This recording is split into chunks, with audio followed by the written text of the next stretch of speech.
ஸ்ரீமதே ராமானுஜாய நமஹ. ஸ்ரீ அமுதவல்லி தாயார் சமேத ஸ்ரீ உலகளந்த பெருமாள் கோவில், காஞ்சிபுரம். இந்த கோவில்ல 4 திவ்ய தேசங்களை நம்ம சேவிக்கலாம். திரு ஊரகம், திரு நீரகம், திரு காரகம், திரு கார்வண்ணம்.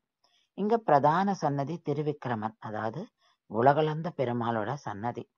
மூலவர் 35 அடி உயரத்துல காட்சி தரார்.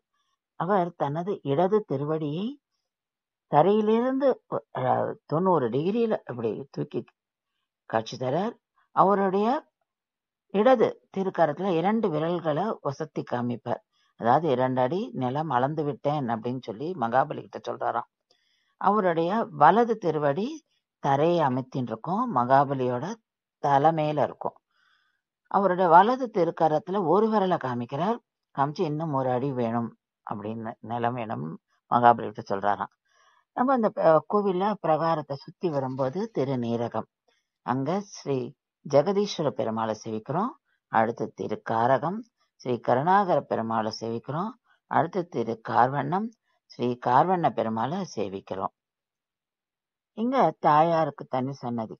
தாயாரோட திருநாமம் அமுதவல்லி தாயார். திரு ஊரகத்தானுடைய சன்னதி திரு உலகளந்த பெருமாள் சன்னதிக்கு பக்கத்திலேயே இருக்கும். இங்க பெருமாள் சர்ப்பமா காட்சி அளிக்கிறார். அதனால இங்க ஊரகத்தானுக்கு தான் திருமஞ்சனமே நடக்கும். திவ்ய தேசம் தரிசனம் தொடரும். ஸ்ரீமதே ராமானுஜாய நமஹ.